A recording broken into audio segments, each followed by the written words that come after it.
আমরা আইসিটি থেকে অ্যাপ্লিকেশন করতে গিয়ে যে প্রবলেমটার সম্মুখীন হচ্ছি সেটা যদি আমি একটু ডেমনস্ট্রেট করি।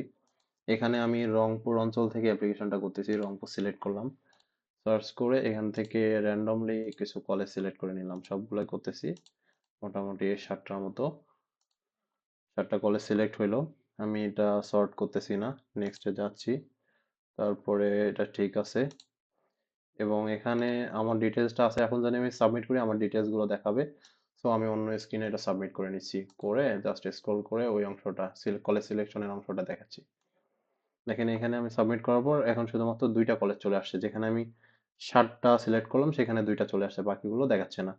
তো আমি যদি প্রিভিয়াস স্ক্রিনে আবার যাই, এখানে এই লিস্ট থেকেও ওগুলো রিমুভ হয়ে গেছে। যদি ক্লিয়ার ভাবে দেখানোর জন্য আমি আরেকবার ট্রাই করি, রংপুর সার্চ, সেম একইভাবে সবগুলো কলেজ আমি সিলেক্ট করে নিচ্ছি।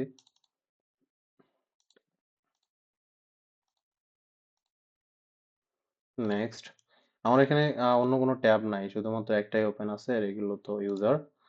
সো এখানে আবার 3টা সিলেক্ট হয়েছে, মাঝে মাঝে এই প্রবলেমটাও হচ্ছে। আমি যদি আরেকবার ট্রাই করি, রংপুর সার্চ,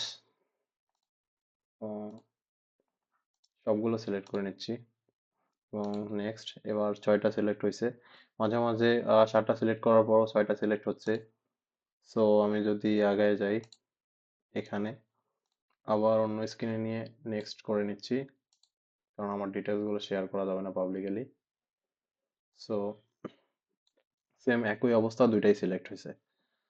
তো আমার এই ভিডিওটা যদি এনটিআরসিএ অথবা টেলিটক কর্তৃপক্ষের কারো নজরে আসে, দয়া করে বিষয়টা দেখবেন, এটার কারণে সবাই সমস্যার সম্মুখীন হচ্ছে মোটামুটি।